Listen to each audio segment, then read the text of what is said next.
Esposa, Deuces Wild, motherfuckers! Yippee! Yippee!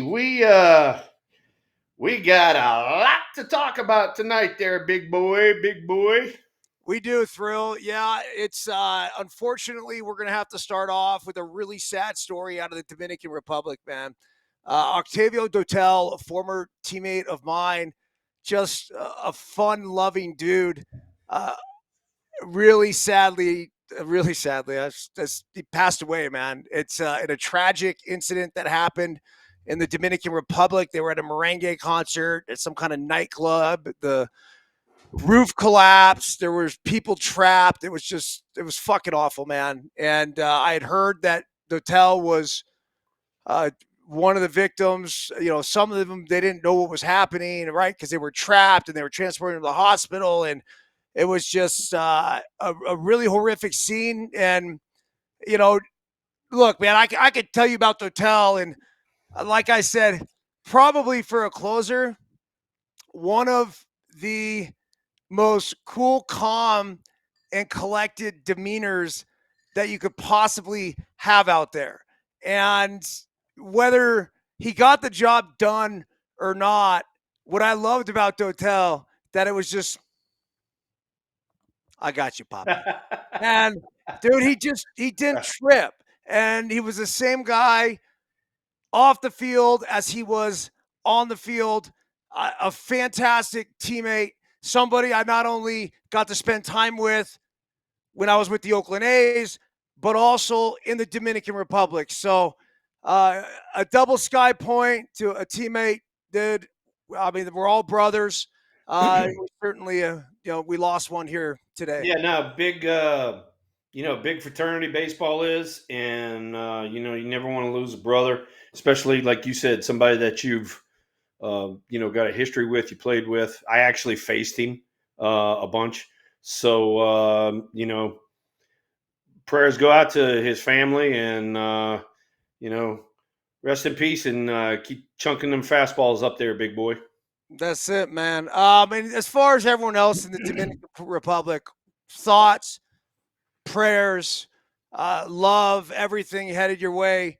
It is one of the most special places that I've ever been to in my life. Thrill. I went there for one winter and ended up going back for 5 more. Yeah. And I went back when times when I didn't have to, right? I could already establish myself as a big leaguer, whatever. Right. But I fell in love with the country so much. I fell in love with the people. I fell in love with the culture. And I know this is going to be heartbreaking for them. Yeah. They're a very family oriented country and they're super tight. And the one thing that I tell my kids all the time is that I've never seen a group of people that are so happy with so little. We see the flamboyant Dominican baseball players, but the truth of the matter is, so many in that country, it's a third world country, and so many have so much joy with no running water, no electricity, literally using milk cartons as baseball gloves, hucking rocks. This isn't a joke. I get it. I get it. People here just don't get it. So yeah, no, I get it because I've seen the videos. I've never been there. You've been there, but you talk to some of your teammates who came from down there, and they would tell you, the same kind of story. So unbelievable. Sorry, we got to start off the show on that foot, but it's all right. Well, we got to move on. We don't have a choice because we have a special day is today. And before we get to you, let's start with the woman downstairs. I bought it one time. So the 39th anniversary of one swing I made in the big leagues, which was pretty special, is also the same day as the birthday of your esposa. Tara Byrnes, happy birthday! Television Byrnes, happy birthday. 29 never looked so good. I know. You know what, Thrill? The only great thing about it is I didn't fucking forget this year. You actually remembered your wife's birthday. I remembered my wife's birthday. I'm trying to think why, but I'm trying to think why I remembered. you know what? Not the fact that you're Well, like married to her and got kids with her and all that. You just got to remember why. this is going to sound really jacked up, man. But I've been traveling a lot and she's been traveling a lot. And we've had literally like 3 kids, ski racing and playing baseball in 3 different spots. And so a lot of our relationship right now has turned into life management. And honestly, dude, like I get it. Like as a business partner of the Byrnes family, I couldn't think of anyone better to run the show with. Hey, Like I couldn't do this without her. I am incredibly grateful, and I do think in there's certain elements that it's actually people say, "Oh, well, you're doing this, you're doing this, and this," and like that hurt a relationship. I think it's actually brought us closer because we don't have enough time to be around each other to get on each other's nerves and piss each other off. That the relationship's actually going really well right now, man. hey, somebody has to be the calming influence on you. All right, because when I get the clips of you out there in the snow in 10 degrees and doing snow angels and shit, I'm like, oh my god, what's he up to now? So Yeah. Well, happy birthday to my lovely wife. Like you said, 29 never looked so good. All right, Throat, let's go back to that special day 39 years ago in the Houston Astrodome. Walk me through not just the at bat, but the day leading up to what transpired in the dome. I mean, it was pretty. I mean, I hate to say it, but kind of routine. I mean, we went about our batting practice and normal stuff that we do, and I had a ton of family there. Good Lord, I don't know how many tickets I left. Maybe 100, I guess. And because New Orleans is only 4 hours away, so everybody went over there to watch the game. And yeah, no, I mean, I took batting practice. I had a pretty good game plan. Some of the veterans had told me what he threw, and thought I had a good game plan. I worked on it in batting practice, and then we getting ready to start the game. And I know that.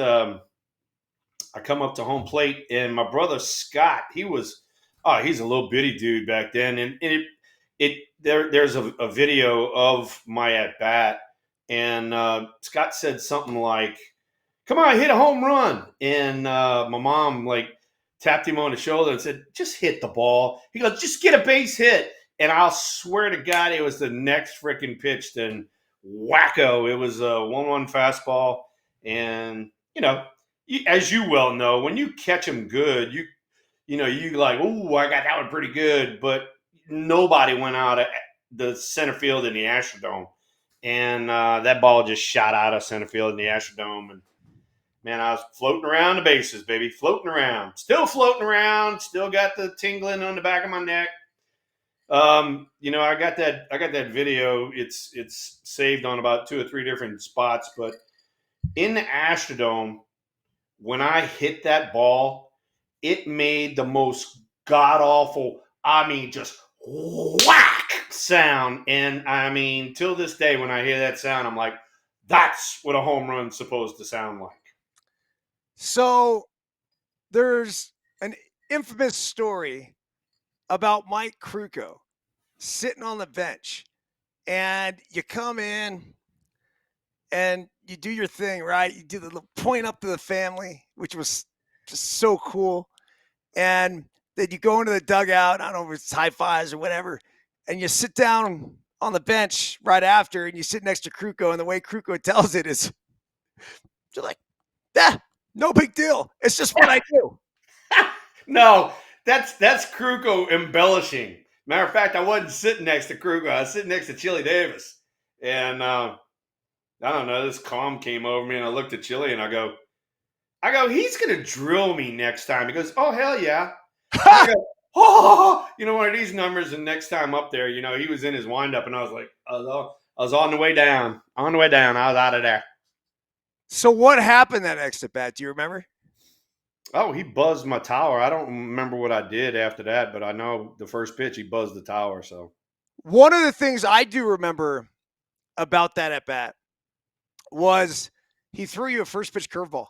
threw me a first pitch curveball, and it was the best thing he could ever done too. Well, the best thing that could ever happen to me was because it kind of buckled me for a second, but I saw the ball the whole way, and I was like, okay, it kind of got me settled into the at bat. It got the nerves out the way, and then the next pitch was a fastball up and away that he missed, and then the third one was the 1-1 fastball that got whacked.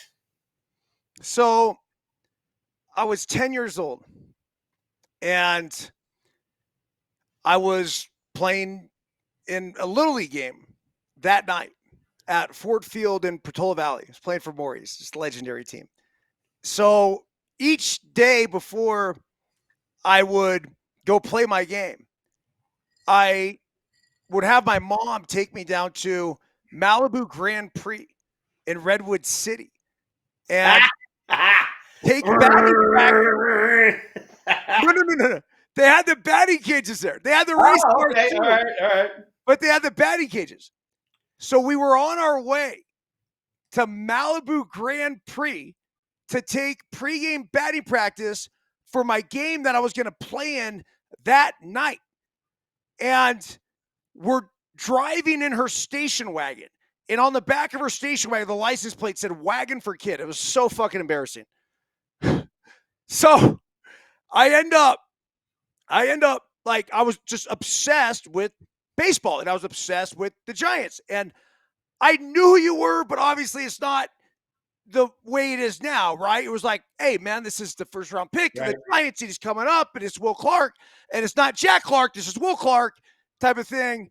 And I'm not fucking kidding you, dude. I'll never forget hearing the crack of the bat and the ball going out in center field. And whether it was, I don't know, Ron Fairley or whoever it was calling it at the time, like, it's just the crack of the bat resonates with me. And it's one of those things it made everything so much better. I mean, that crack was unbelievable. I'm gonna have to find that clip, and next time we come on here or whatever, I'll have to play it for everybody, because it's a distinctive sound that if you're a hitter, that. But and then Reza even came on there, and back in the day we had Kangaroo Court, and the guy who caught the ball in center field had been in a car wreck and he had a broken arm and a neck brace and all that, and he freaking snagged my home run ball in the air. So I got fined $20 for a guy in a car wreck catching my best ever bolt off of Nolan Ryan. So I had to pay money in order to hit the homer. The dude was pretty cool about the whole situation. Back in the day, if you had something like that, everybody was real cool about it. Now you got to give away your goddamn firstborn. But I gave the dude a bat, and he gave me the ball back. And believe it or not, and some of my guys that came down here and have been in the house have even seen it. That bat got retired after one swing. I took one swing with it. There's one mark on the bat, and then that's it. That bat never got used again. Where is it? It's upstairs in one of my trophy rooms. I'll have to bring it down for you, because Murph rode all over it. Like 53rd person to hit a home run, first at bat off of Nolan Ryan, blah, blah, blah. Murph rode all over it and did a real good job. I have none of my shit. I have no idea where any of it is. First really? ball, gone. First home run ball, gone. 100 home run ball, gone. I don't have fucking anything. And I would have loved this, like, kept on. I would love to be like, oh, it's back here, it's back here, it's back here. But throughout the years, I never got my first hit ball, so that was one thing. The 100th home run ball, I know I did have at one point. Fucking no Who idea knows? where. Who I knows? mean, that's the blessing and the curse of ADHD. Yeah, no, I get it. I get it. That's kind of you, but Yeah, because I don't really give a fuck. I yeah. really don't. Like if you told me I, this I had tomorrow, I'd be I like, had kept I had kept the things that were real, sentimental to me, and so like that was one. Right over here next to me, I got my 1000th hit off of Tom Browning. It was a double at Candlestick. Yeah, I got some other things that are really special to me. So I have a little trophy room down here in my office, and then I got a trophy room upstairs too as well. I got to go to your house, man. Yeah, you got to come. Hell yeah, you do. You know I'm going to be down in Panama Beach. That's not that far from you, right? No, you probably about 5 hours. Oh, that's kind of far. Ha! Um, That's kind of far. well, I don't want to get off this yet. We'll get to the Giants in a second. We're getting close to first pitch, and we got the game going on. But what else do you remember about that? Because you made the club. We've heard the story where was it Roger Craig took you out of the game Yeah, and we just you talked were about three that for the other three? day. He took me out of the game and had a big brouhaha because I wouldn't come out the game. And he said, "Don't show me up." And I said, "Don't take me out if I'm 3 for 3 ever again." And then he said, "If you're going to be my first baseman, whoa, whoa, whoa, you're first baseman. I won't ever show you up, but don't you ever take me out of the game when I'm 3 for 3." So that was the Roger Craig thing. But hey, look, we've had so much fun, you and I, doing this kind of stuff. But you know, and you can go ahead and rehash all the stuff from back yonder. But that's like we were just talking about, man, dude. It's 39 years ago. It's almost 40 years that happened. That's like, wow, where did the freaking time go? So, but anyway, Well, bro, it's life, right? Like yeah, we sit there and yeah, I scratch my head and I look down and I have a 16-year-old that's driving and yeah, yeah, yeah. skiing the world and Well, and then how about this one? How about this one? We sit here and talk about how long ago that was, and then also on top of that, you know, I had a big league career in there. You had a big league career in there. You've been an analyst for MLB, and then I've been with the Giants since '08. It's like, jeez, where's the time all going? well, I mean, most importantly, we have the best baseball podcast in the business. Oh, without a shadow of a doubt. Without a shadow of a doubt. Yeah, man. So okay, so you make the club, Roger Craig, and kind of informed you there. You're gonna be my first baseman. Now, do you guys fly straight to Houston, or did you open? I mean, obviously that was the No, we open. opened on the road. Yeah. So yeah, we had to fly to Houston from the Bay Bridge series. So we had to come back to the Bay Area from spring training, play the Bay Bridge series, and then fly to Houston. And here's another thing too. Let's look at it this way. All right, the Giants are 8-2 and playing tonight, so they're playing their 11th game already, and they've had off days in there. And April 8th was our first game. First game. Well, So that shows you where the they used games to jam them in. change. Yeah, but where the games change and the schedule and how they push into postseason even more and wild cards and extra playoffs and I mean it's getting to be where you damn near ain't have an off season. Well, they're elongating the season, but my argument would be that you guys had it much more difficult. It got a little bit easier because when I played, it felt like we would have like one off day a week. And now it's like one or two. And again, like elongated season, still the same amount of games. I think it's the right number though, man. I know everyone wants to say, oh, you could go to this and this and this and that. Well, fuck. If you want the best teams in there, baseball is a game where the best team wins 60% of the time. Yeah. And in order for that to happen, like even if you win 60% of the time, you could lose fucking 10 games in a row. Yeah, right? no, I get it. I get it. And you got to give the great teams space to fail, and you have to give the shitty teams Yeah, space to fail as well to yeah. remind everybody that they're shitty. Okay, Okay. so you and I, we've been having a ball here lately. Um, the topic of conversation today with everybody and their grandma is these things. The Oh, City Connect jersey. That the San Francisco Giants edition. We got some orange up here. We got purple down there. We got these white squiggly lines running all over it. And according to the computer, all right, it has to do with San Francisco's music scene. That's what it says. They're celebrating the Fillmore and Haight Ashbury and all that sort of stuff. That's where all of this is coming from. All right, me, okay, because I'm a hunter. Everybody knows, right? All of these white lines, squiggly lines. That's what's called the topographical map. Shows you how you go up and down around valleys and stuff like that. It's just a little too busy for me. all right, Thrill.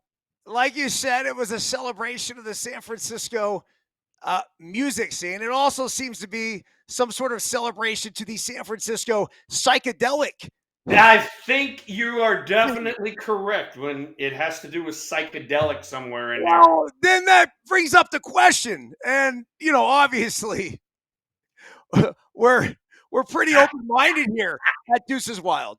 But should we be celebrating LSD and whatever other fucking trippy psychedelic that you could think of, mind altering, life changing Oh experience Lord! on the Giants jersey? I'm not sure I quite get that.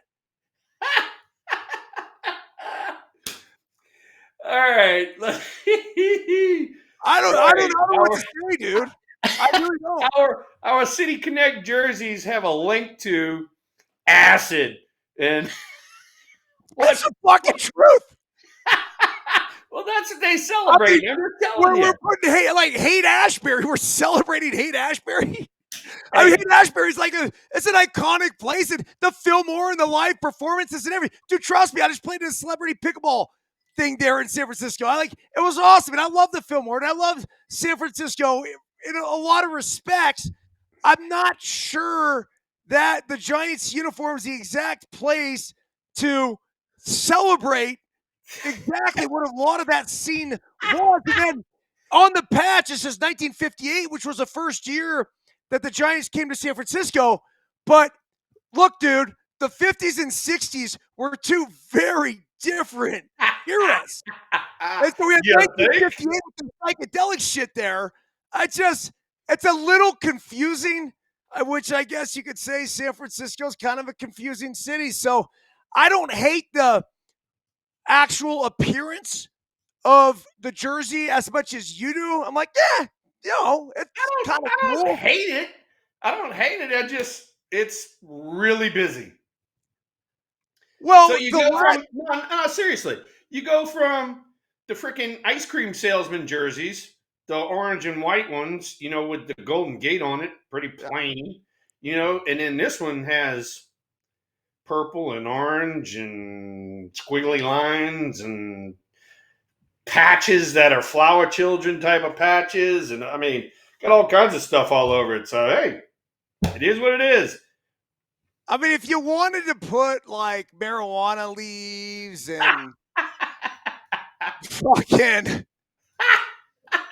you're, LSD, like you're a mess. strips, whatever, like you said, I mean, whatever, I can't even think of it. I mean, I don't know. Like, look, San Francisco's a really culturally diverse place, and I do love the celebration of that. And I think it's important to understand.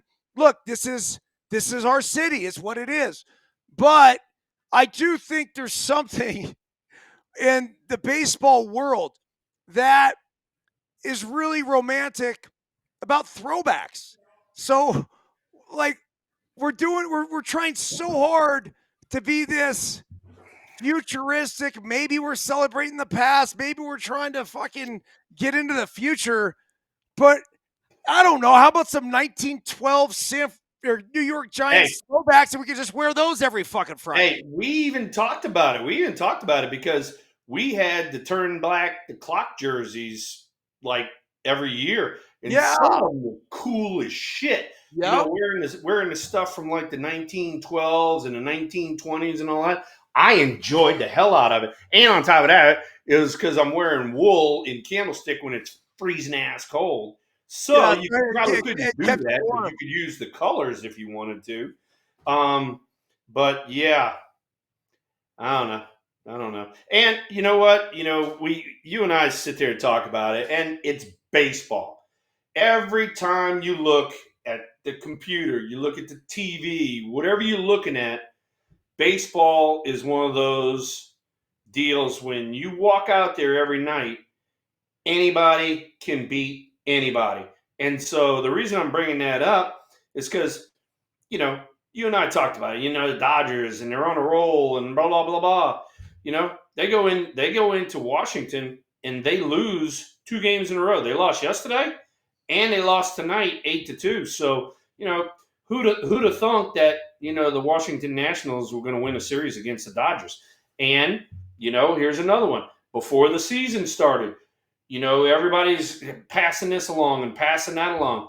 Up until yesterday, up until the Giants lost yesterday, they were the best team in baseball by percentage points. So, it goes back to what, you and I were talking about. This was a few weeks ago. You got the Dodgers, you got the Giants playing well, and you got the Padres, who now have the best record in baseball. And then Arizona's no slouch. So the NL West is like the freaking league right now, the division right now. Yeah, there's no question about it. The interesting thing is, though, Thrill, is are the Giants going to be able to keep this pace up? And we got all excited, the 8-1 start and whatever else. But is this a team that will be there in the end? Now, I like to just take a sample in the early going. And for whatever reason, I'm a little fixated on run differential. I think it matters. And I think it shows me who has the capabilities to win the most baseball games. And if you look at the NL West, you have the Padres on top with plus 19, the Giants at plus 17, the Dodgers are at plus 14, the Diamondbacks at plus 3 right now. So, and just in case you're curious, Yeah. the number one run differential in baseball, and it's not even fucking close, the Chicago Cubs. Can you believe that? The Chicago Cubs. They're 8-5, but their run differential is 28. Now, it could be a little skewing in the early going because if you have a massive blowout, you score fucking 20 runs one game, you're good, right? Either that, or you win 3 or 4 games 10-2 or 10 Yeah.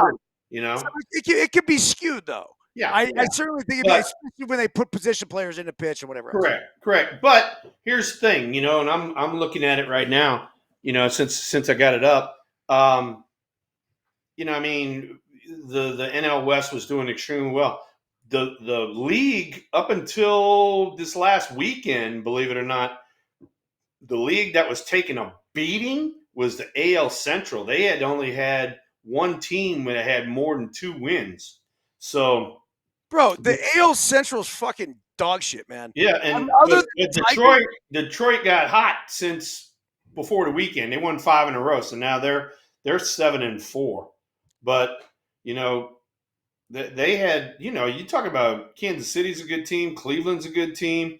Detroit made the playoffs last year, and all of those teams had either 2 or 3 wins. So they were taking a beating there for a little bit. So here are the Giants. This is Ramos leading off, drawing the walk. I will say that you're the one that brought this up to me. The Giants' success in their City Connect uniforms Yeah. was fantastic over Yeah. the past few years. Yeah. So the question is, are the psychedelics going to affect that one way or another? I don't know. Let me see. I had it. It's on the website. Let me pull it up. Here it is right here. This embodies San Francisco's movement, creativity, and rebellious spirit.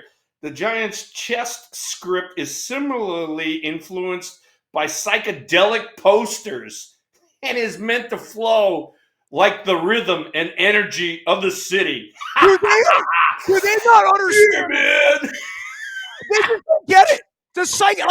Look, psychedelics are fucking drugs. Drugs. Like we're celebrating a drug culture of San Francisco. And don't get me wrong, like I've hit my joints in my day.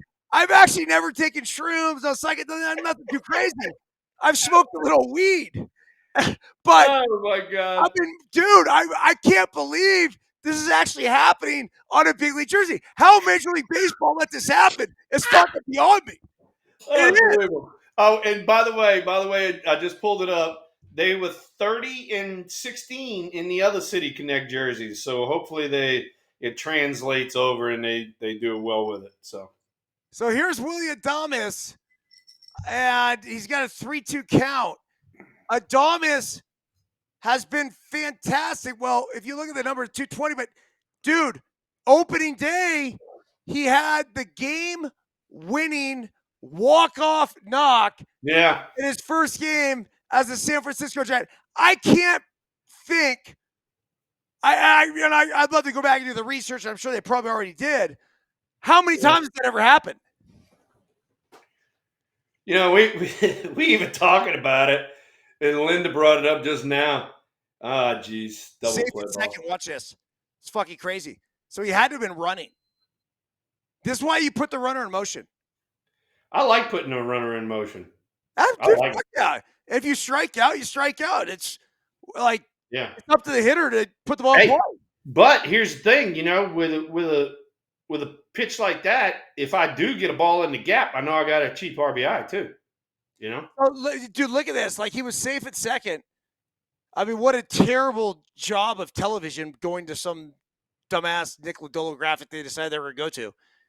But anyway, so Linda's bringing up, you know, the '60s music and all that, the psychedelic. Every time I start thinking about that, I start thinking about like Jefferson Airplane and White Rabbit and stuff like that. I mean, like really weird psychedelic type stuff. Well, dude, like I said, man, here's Lee. What a fucking swing that was. That's one of the worst swings I've ever seen. I mean, watch this reel. Give me a breakdown on this Jung Hoo Lee swing.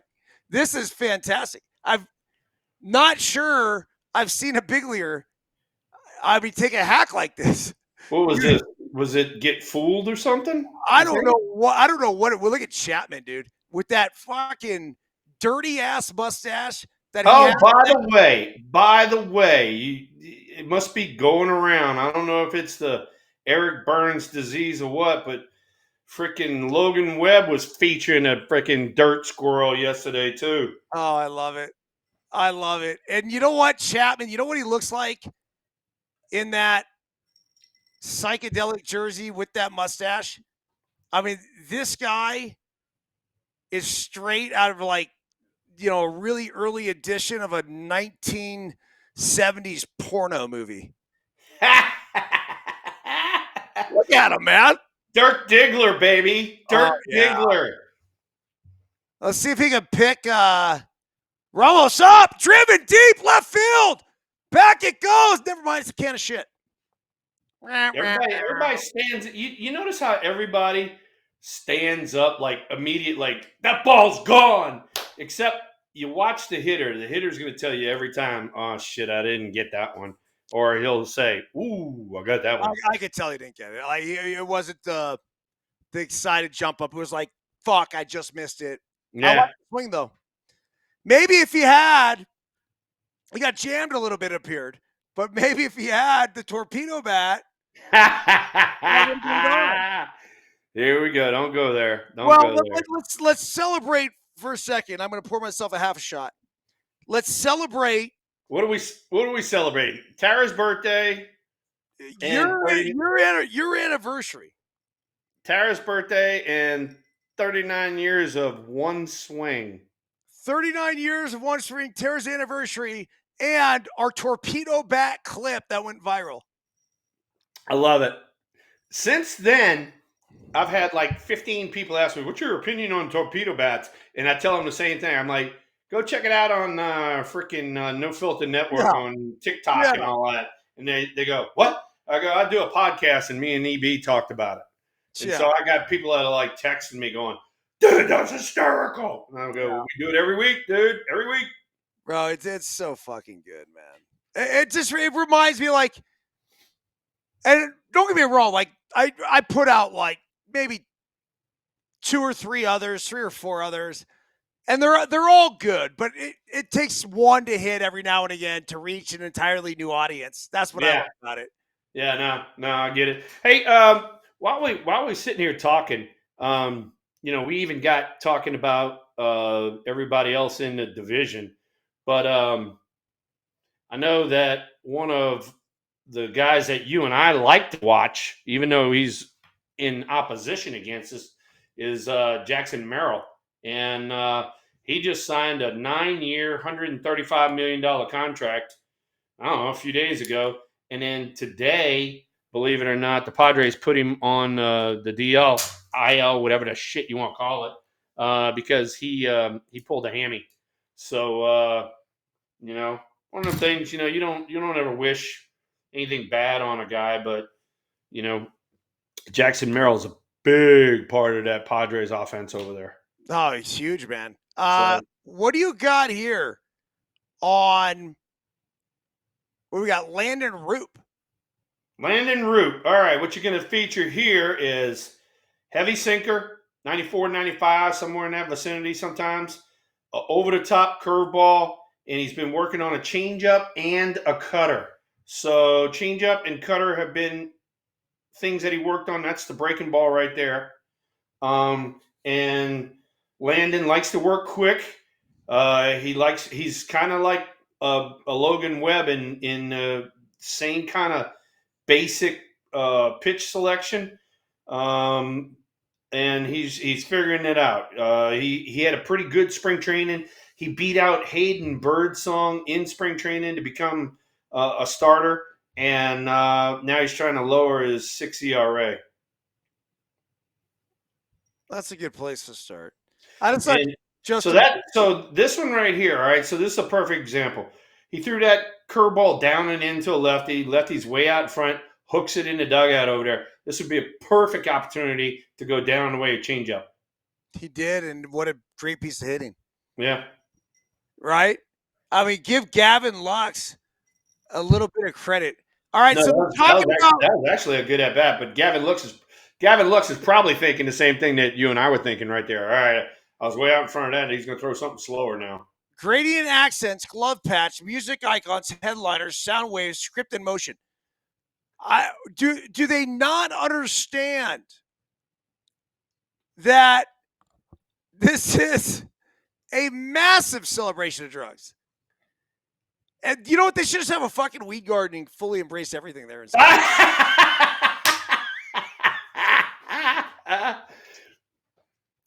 Hey, telling them, man. Hey, telling them. It is what it is. Marketing. How to sell New Jersey's new hats every few years. Or it is what it isn't. That too. My wife. That too. Put it this way, I'm coming out to San Fran at the end of the month, all right, and I'm actually going to miss. Get out of there with the sinker ball. That's just what we're looking at for Mr. Roop. But I'm actually going to be out there, and I'll be asking some of our executives, hey, whose decision was this?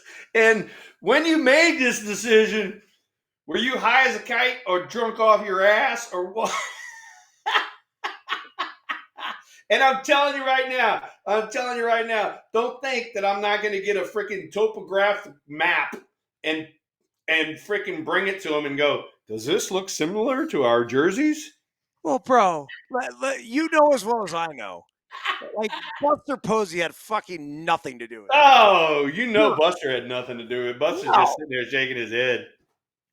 And then then Bob Melvin, he's probably doing the same thing, but he's got to toe the party line, and say, oh, they look pretty good, Well, Bob Melvin might like his hippie lettuce anyways, so he Yeah. probably fine. Hey, another thing too, while we talking about it, and you even mentioned it, Jung Hoo Lee, what kind of swing was that and all that, but Jung Hoo Lee, as of right now, is leading the National League, especially in doubles. So he got off to a Really? hot start too, and he has his own fan rooting section. I don't know if you saw that. I did. It is the Jung Hoo Lee. It's the Hooligans. So it's a play on words of hooligans, all right? But it's Hooligans. And they had jerseys made or T-shirts made. There was 51 of them because, needless to say, he's number 51. And then they had these weird, I don't know, red hair or fire hair or something like that. Yeah, But fire hair. God bless you guys for thinking of that shit. That's fucking awesome. That's a great way to support one of our players and get a little bit more. Let him calm down, knowing that he has a fan club now. And it was really cool, man. I saw that. It fired me up. Apparently last night, the Jung Hoo, what do you call him? Yeah, it's the Hooligans. Oh, the Hooligans. hooligans. Yeah, The hooligans yeah, got the all sorts of Hooligans. coverage on the broadcast last night. And that is the beautiful thing about San Francisco. You got a lot of really fucked up people there, man. Yeah, Like no, just, and they look all right. they don't give a shit what other people think about them, and they're just gonna go do them. I love it. I love it. But here's the thing. Here's the thing. All right. This is coming from the Thrill and EB to all of you hooligans. All right. Next time you come, don't be sitting in the freaking upper tank. Get your ass out there in center field so that you can get on camera a lot. There you go. Yeah, well, let's at least get them some bleacher seats, man. They were Yeah, like, no. Hell yeah. Get 51 of them sun guns out there acting a fool. And then guess what? All of a sudden, 51 is going to come 201. And all of a sudden, it'll be 301. I mean, everybody's going to fall in love with it. So. well, in the booth right now is Rachel Height. I don't know if she was the designer. Because I don't have the volume on of the So jersey. Rachel is head of marketing. Okay, there you go. So that's who she is. Yeah. So anyway. You think the Giants, to prepare for tonight's game, went into like the shower area and hotboxed it with a big ass bong? Hotboxed it. Oh my god. Oh fuck, man. We all are right. If you had to, all right. If you had to take a bet, all right, how many people in that clubhouse do you think love these jerseys?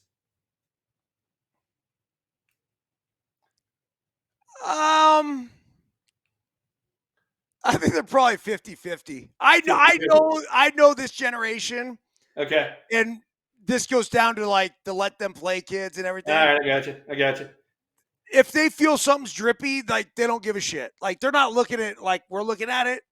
They're just like, oh yeah, man, it's drip, dude. They got purple. Like, dude, what's this? Adamas had a fucking purple glove before this anyway, right? And why's he got a purple glove? He had a purple glove not because he's City Connector. He's just fucking had a purple glove. Why's he got a purple glove? Because what part of Giants? What part of black and orange and white is purple? It doesn't matter. It's drip. That's how he looks at it. He's like, I'm gonna wear purple. Like, so we have orange and blue, right? And our shortstop is Ryder Cerna, who was the Team USA shortstop. Great fucking player. And he has a purple glove. And he showed up with like a purple glove and purple arm sleeve and like all the shit. We're orange and blue. But I don't care. I'll let the kids do what the kids want to do. Well, I'm that's like, like I was we let them watching. play throw. Well, that's like I was watching. Trey had a game on the other day, and it was Atlanta and somebody else, and Ozuna had green shoes on and green sleeves. And I'm like, what part of Atlanta's jersey has green in it? Nothing. But self promotion. But it's the fact that you said it was 50-50. And so since it's 50-50, it works perfect into our bet online. Oh, bet online. Oh, how about that? Destination. For all the latest news, scores, odds, predictions, go to Bet Online. And I don't know if you could bet whether or not they're going to get rid of these giant psychedelic jerseys or they're going to go ahead and run with them. But Casey Schmidt, a absolute fucking bullet into the corner, safe at second base with a stand-up double, 2 outs. He's given the one. What is a one? Like I just took Yeah. one hit at Hey, that hey, that joint. was the one good swing I had right there. No. I think that was the one. I took one hit of the hippie lettuce, and that was it. That was a number that would put me into the perfect position to be able to mentally lock in and drill that fucking double down the line. Unbelievable. Unbelievable. Yeah, you don't want to go 2, 3. It's like, dude, I was playing in a pickleball tournament in Mexico, and Fitzgerald, that looked like it was gonna be a base hit back out the middle. I like the swing. Oh, I And tell you what, you know, I took two Tyler's shots. gotten off to a slow start. He's a notorious slow starter. He usually comes along a little bit later in the summer, but it'd be nice to have a knock right here, a little 2-out bingo. I'm not worried about him. He's getting started late. You look at that. You see that? He's just got to get here. So watch it. Watch Lodolo. Right when Lodolo's arms here, his shit should be here, but Lodolo's arms already released the ball, and then you see him go here. Watch. Yeah, Watch. no, he's Ready? tick late. He's fucking late. He's a He's tick late. late. That was it. Tick That was late. a Tick change late. of speed pitch, so it looked like he was more on time. Yeah. Now the good hitters, the really good hitters, throw make the adjustment. Oh yeah. Oh yeah, they do. 1 ball, 2 strikes, 2 outs, runner at second base, ball up. He looked like he was on time there. That looked better. You know, I don't know. I don't know why, but I mean, this was the stuff that I did in the on deck circle. So if I'm facing a guy like this that I've never seen before, let's just say, Yeah, broken bat, just yeah. shit. Good hustle. If I'm facing a guy like this that I've never seen before, that's what I'm doing in the on deck circle. I'm sitting there and I'm like going, okay, I'm too late. All right, I got to get going a little bit early, something like that. And so, you know, I kind of laugh and giggle. You and I make fun of it all the time where, you know, we go over these hitters meetings. They show video of these guys. You sit there and you watch video of these guys. We have a meeting saying, hey, this is what the guy throws. And then as soon as the guy comes in the game, you walk up to the hitting coach, go, hey, what's this guy got? And me, Coach Common Sense, I'll, you know, hey, look, first off, we had a meeting. You should have been paying attention. Second off, turn your ass around because he's getting ready to throw 8 warm-up pitches, and he'll tell you what he's got. And you can get him timed up if you want. So most importantly, I tell the let them play kids all the time. When a new pitcher comes to the game, everybody out of the dugout. We're timing them up and we're finding release point. Ready? Time up, release point. Time up, release point. Time up, release point. You don't even have to take one fucking swing. All I want to see is this. Yep. That's it. So when he's here and he's slide stepping, we got to be, okay, he's going to slide step here. All right, we're here. Right? We can't have this if I normally like that. Yeah, I get it. I can't believe. I mean, there's hitters. I would do that shit in the dugout. They bring in another pitcher. I'm in the fucking dugout, right? Because this isn't travel ball or whatever. But I'm in the dugout going like this. I'm watching him on the mound. You know, it was another one. You know, it was another one was, and they don't do it near as much nowadays. But back in the day, Um, who's that? Logan Webb. Oh, okay. It's Webby. Holy fuck. I told you got a dirt squirrel. It looks like you. But last night, 7 innings, 4 hits, Yep. 10 10 punchies. Ks. 10 punchies. Yeah, he was dealing. He was dealing. But anyway, what the hell were we just talking about? So I'm glad your ADD finally kicked in. Yeah, no, You don't even have. that and Jack Daniels has kicked in. Oh, that's a perfect. It's a great combo. Yeah. It's a great combo. No, we were just I'll start talking by about timing up a pitcher. yeah, on deck and timing up a pitcher.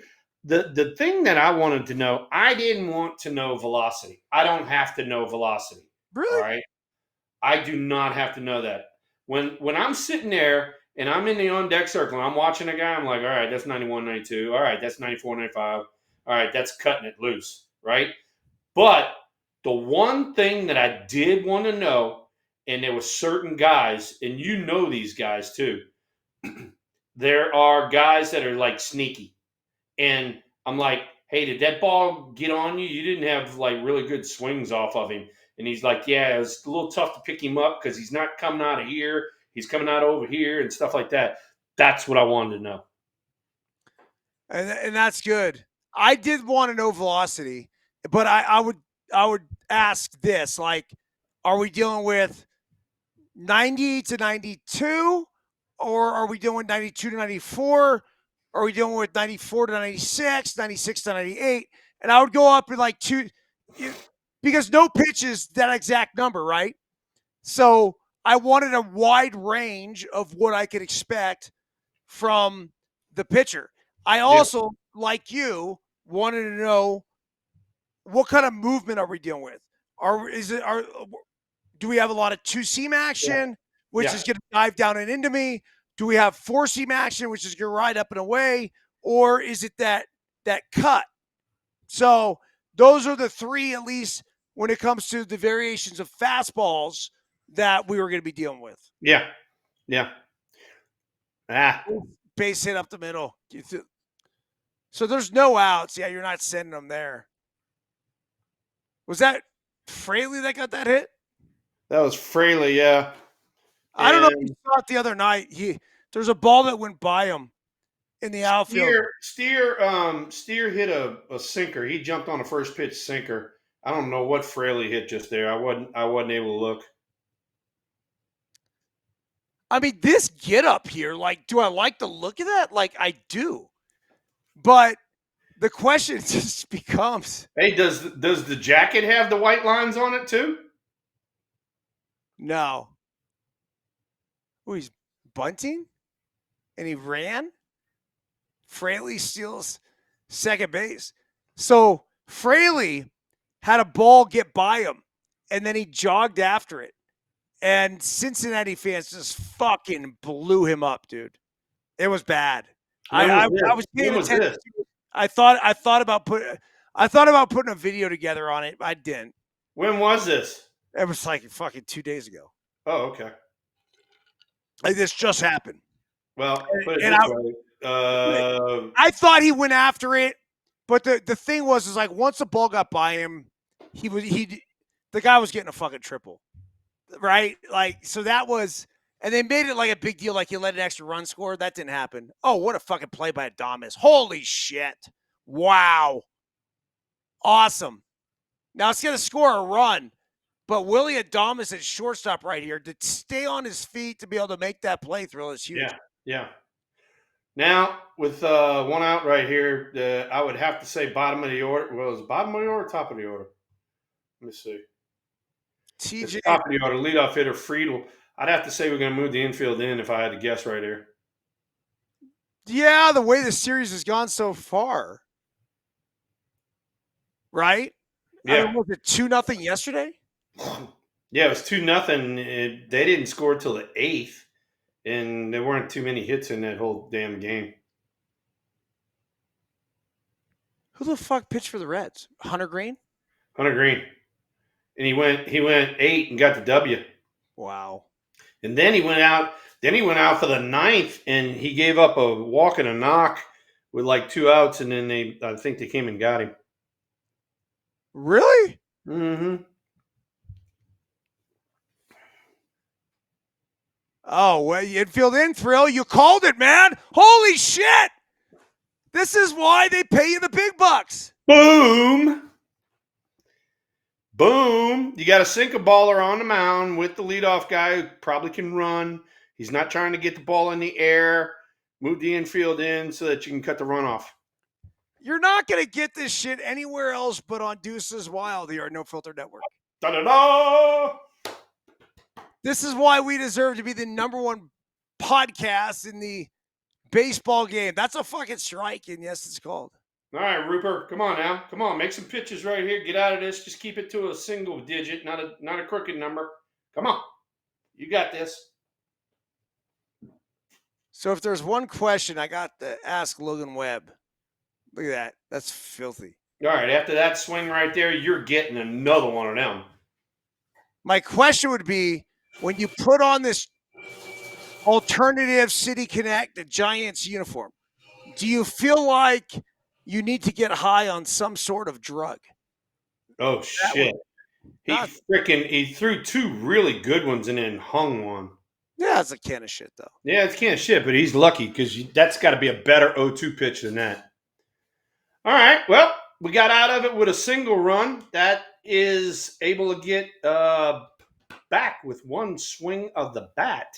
You just don't want to have crooked numbers up there. Single digits are fine. So anyway, I got one more half inning, and then I got to get down to my lovely bride.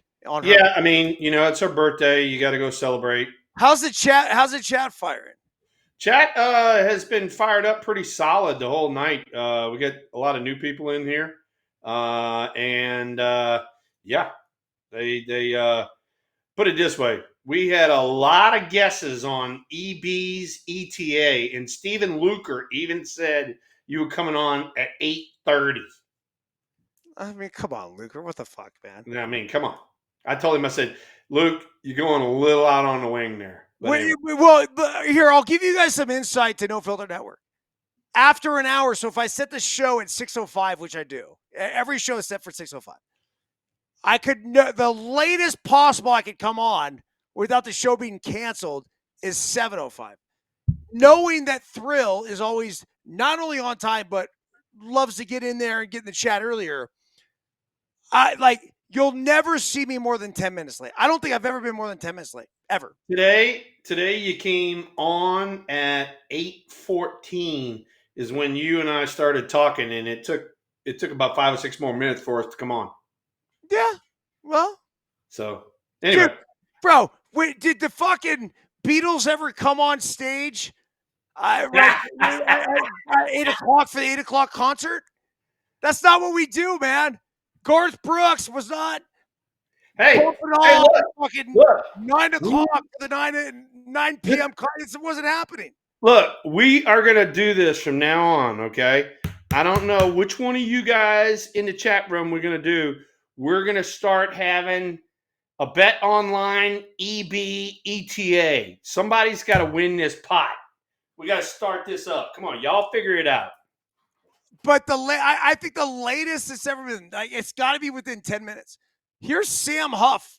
So Sam Huff, what do we know about Sam Huff? Sam Huff was the catcher for the Texas Rangers, even when they won the World Series back in the day, and was allowed to leave, and Giants picked him up as maybe a backup to Patrick Bailey, and he won the job in spring training. Has been doing a pretty decent job so far.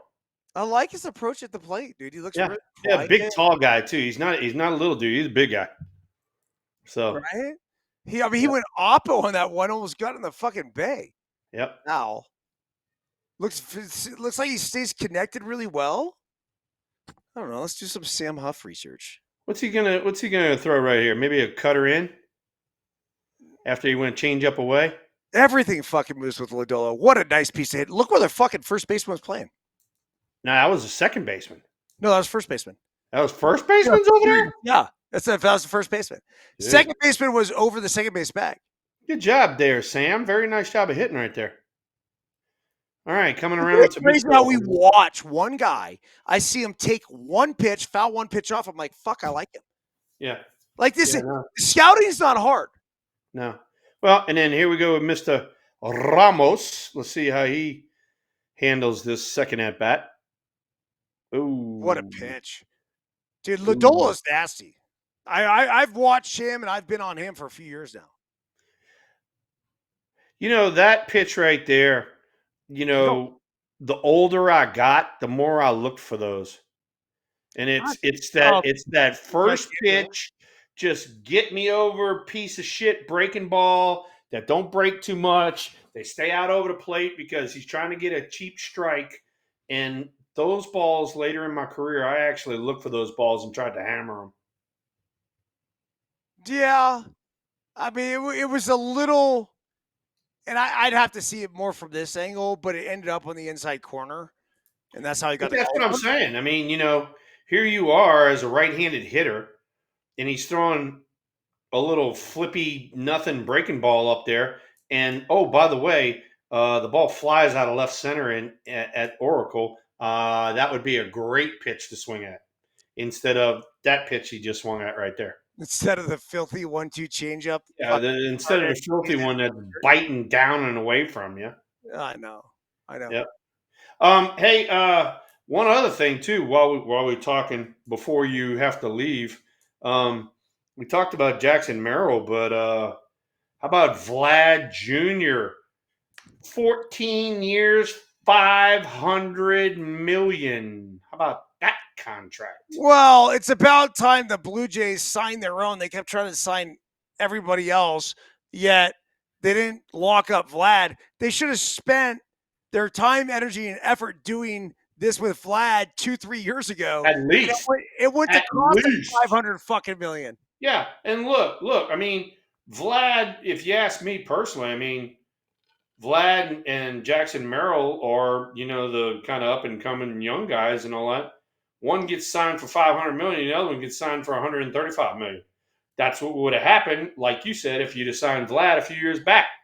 Yeah, that's exactly it. Yeah, Jackson Merrill obviously years away from free agency, so that's why he only gets the one something.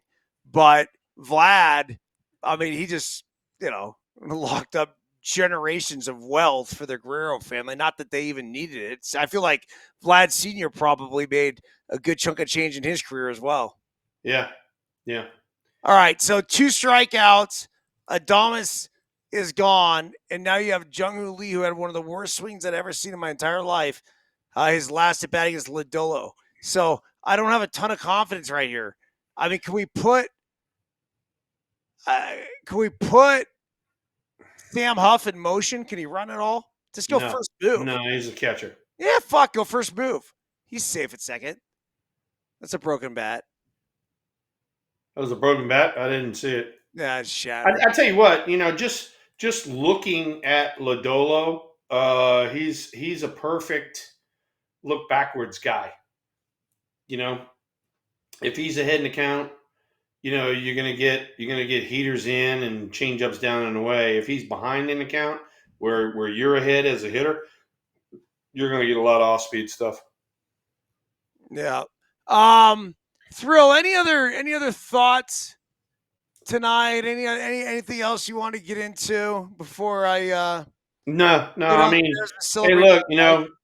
it's easy for me to remember now Tara's birthday. So Miss Byrnes, I will never forget your birthday. Happy birthday. 29 never looked so good, like I said before.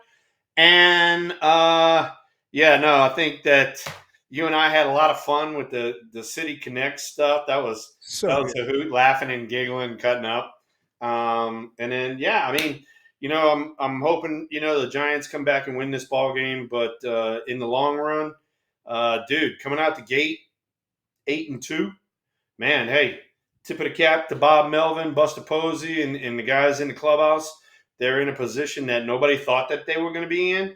And I think that they do have a very good recipe. They got pitching, and they've been playing excellent defense, and we're getting some timely hitting. Matter of fact, I didn't even get a chance to tell you because we sort of went by this early in the broadcast. But I had not one but two major league scouts saw the Giants in Houston Both of them texted me and said completely different ball club from last year. Played with a lot of confidence, much better defense, much better pitching. I love that, man. I love the scouts, the boots on the ground, the Yep. guys that are, Yep. they get the feel. They're Yeah, watching and the it's team two it's perform two out. guys. It's two guys that I trust because they've been scouts for a long time. They know what the shit they're looking at, and for them to give that, thumbs up, vote of confidence to the Giants, I'm looking forward to seeing them in person myself.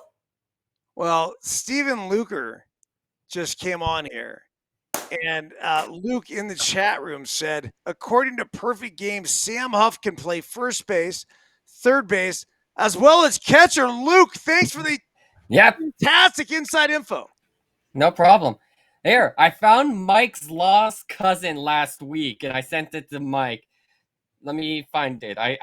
This will make you laugh. It's Randy Kutcher.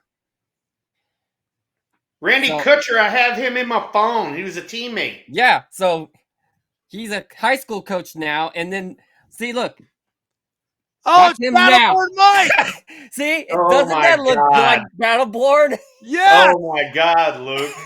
That's so awesome. good, dude. I'm like, hey, I found your lost cousin. Hey, well, Luker, all you have to do is fucking type in Santa Claus, and you're gonna see a lot of Battleborn Mike's. Hey, yeah. By the way, Luke, happy haircut to your head. I'm proud of you. You look great. I've been so busy working. I've went through the whole demos walk for my school. We're now a national demonstration school for AVID, which took a lot of work and everything. So it tired me out every day. Well, hold on. I say you're a national demonstration school. What the fuck does that mean? Means we're recognized as a school that people can look at our school as an example. So this week we're having a school come and visit us to see what we do as our process of running our AVID program. What's an AVID program? It helps kids get into college and stuff. So it's like a college prep class and everything. Okay. All right, I'm going to only pick a few cards out of this pack I opened up. Stories on Mr. Sweet Lou Piniella. Oh my God. What do you want to know about that meathead? I got one real quick on Lou Piniella. So we're playing the Mariners. We're fighting for a playoff spot. I'm pretty sure, might have been the year they won, 115 games, whatever the fuck. Who gives a shit? But we're playing the M's. And Scott Hatterberg is from Washington. And so he had his house in, I don't know, wherever the fuck it is, Puget Sound or, whatever. Who gives a shit? But Hatterberg was on a boat on the off day before we played the Mariners. And he goes into this marina to pump gas in his boat. And he runs into none other than Lou Piniella. And he goes up to Lou and he goes, hey, Lou, Scott Hatterberg played for the A's. Yeah, this is. And Lou Piniella goes like this. He goes, yeah. Turns around and walks away. He big leagued him. Big league the fuck out of him. And I've heard this before. Like, Lou doesn't even know the player's name on his own team, let alone others. So he probably thought Scott was full of shit. Unbelievable. Yeah, last week I had Jose Canseco on my show, and oh my goodness, it was a craziness. Was it a train wreck? Was it a train wreck? Yes. What, Luker, you had Jose Canseco on your fucking show? Yeah. Come on. Bleacher Brothers have it on our show on YouTube. Playback. We have him. We talked about something, and then he said some stuff, and then AJ's like, he did the your treatment, the Sia treatment to him. Really? And he says when the A's move to Vegas, he's gonna put his name in the hat for manager. Oh my God. I mean, some people just don't get it, Luke. They just don't get it. Yeah. Here, a card of you, Thrill. 1990 Fleer Baseball All-Star. Hey, guess what? Guess what just came out? Matter of fact, believe it or not, I got it before anybody else. Bailey got him. Oh, good See you throw. later. Good throw. Oh no, that's Huff. I'm sorry. Yeah, no, Huff threw the shit out of that one. Panini came out with a set of cards, and it's myself on top and Bryce Eldridge on the bottom. Come on. And there's no logo. There's no logo on the hat, nothing. So it's kind of a pirate card. And I signed, I don't know, maybe 50, 75 of them. And I took a picture of it and I sent it to him. And I go, dude, you're trying to make the big time here. And I go, make sure you get paid for this. And he sent me a picture back, maybe 3 days ago, I guess. And he had signed the other side of the card. So let me show it to you. Yep, here it is. Hold on. Can you see it? Yeah, scoot it back a little bit. I'm trying to get it to where it ain't all there. crazy. Yeah. Kind of. Well, but anyway, trust me. Trust me. It's me on top and Bryce Eldridge on the bottom. That doesn't sound good, I know, but hey, Bryce Eldridge, nice job of making the big time. Hey, getting paid for baseball cards. Look at you go. At least you're not on the bottom thrill. Oh, hey, you guys send me that picture. I'd love to see that card, man. I'm gonna send it to you right now. All right, I gotta get the fuck out of here. Luker, any final words or thoughts for tonight's Deuces Wild? Well, we had fun. We kind of had fun joking around with the City Connect jerseys. That was fun. We always have fun on this show. So always share it with a friend. Tell your friends. Tell the like anyone to come on here and watch and be on this platform. Nice job, Luker. Very succinctly said. I love that. You're the fucking man, dude. I love that, Luker. And for that, you get... See ya! I love that guy. I freaking love that guy. He's the best. My man, Luke. Hey, anything else you want to get off your mind? Or are we good for next week? What do you got? Yeah, no, I'm good for next week. My big thing is, hey, look, the version of baseball that we're seeing now from the San Francisco Giants is vastly different from what we saw the last 6 years ago or whatever. And it's more detail oriented. It's more ground and pound, shall we say, kind of baseball that you and I grew up with, instead of this futuristic analytical shit that we figured out doesn't work. So the ground and pound is working pretty damn good, and you got guys like this, Wilma Flores, truly professional hitters, and you let them do their thing. I love that, dude. You're right. I think, it's certainly swayed to the analytical way of playing the game. And, there was matchup here, matchup here, matchup here, matchup here. But at some point, you need some fucking dudes to grab their nutsack and go out there and just play the fucking game of baseball. And that's what wins baseball games. Exactly. And then not only that, too, believe it or not, since the season started, I talked to Pat Burrell twice, our hitting instructor, and look at that one game. The one game we hit Oppo homer, Oppo double, Oppo game-winning single. The guys are buying into the program, and it really is showing up in W's on the scoreboard. I love that. It's true. Look, if your approach is keeping your hands inside the fucking baseball and then letting the barrel follow, and then you happen to catch it out front and we pull it, great. But my thought is going to be here, and right here you got Matos driving it deep to center field and another can of shit. A lot of just missed balls tonight. So anyhow, that's got to be the approach. Like even tonight, the Giants haven't been getting shit for hits, but I feel like they've taken some good swings. Yeah, like that swing from Matos, he's had about 4 or 5 swings in his 2 at bats where he's like this close, and then I keep waiting. Like I told you, I keep waiting on Fitzgerald. I've been around Fitzgerald. He's a notorious slow starter, but when he catches fire, dude, it is lightning in a bottle. And so I'm hoping it shows up earlier rather than later. All right, everyone. We'll see you next week. Stay tuned for the rest of the week. We're going to do Daily Hustle tomorrow morning. We will put that out on the podcast platforms as well. If you're listening on Apple or you're listening on Spotify, anywhere else we may be, I believe we go to 17 different podcast platforms. If you do us a favor, leave a review. No question in my very biased mind, this deserves to be the number one podcast in all of fucking baseball. So, well, and then not only that, too, we keep getting some new folks popping in this chat room. Hey, tell all your friends, bring some people along with you. You know, we're always in the 16, 18, 19 range. Let's get 35 and let's see what everybody's questions are. We'll have a ball. And if you're a business wanting to do a title sponsorship, we do reach millions of people per week when we throw it out on social media. We can make you a banner. We can do all sorts of shit.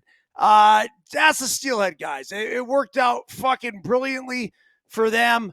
I know they sold out of their shirts that we pimped on the very first day. So if you want to be a part of that, reach out to support@nofilter.net or hit me up, eb@nofilter.net. I'll get you in touch with the right people. Hey, and any of you alcohol salespeople out there, y'all want to make a little a dent or a mark? I am a Jack Daniels guy. I have been Maker's Mark guy. We have a tequila dude right there. We will promote you on the show. Not only will we promote you, we're going to fucking drink you. Oh, while we're bullshitting the whole time. So, hey, Sarah Byrnes, happy birthday. Have a great one. Enjoy your week with your hubby. And we will see you next week, Mr. Byrnes. And Thrill, let's just leave it on this, man. Nolan Ryan. 39 years ago today. Holy shit, man. Next year is the 40th anniversary. I feel like we need to do something special. Yeah, put it this way. We might have to do a little something special, but I'm going to find that clip, man. I'm going to find that clip. I'm going to play it for you guys and just listen to that whack sound. You know what we need to do? We need to break into the Astrodome next year for the 40th anniversary. Oh, that'd be so great. That'd be so great. It's a condemned building, but you and I will find our way in. We're going to do our show for the Astrodome next year, 40 years ago. Unbelievable. All right, Thrill. One last thing for you. See ya!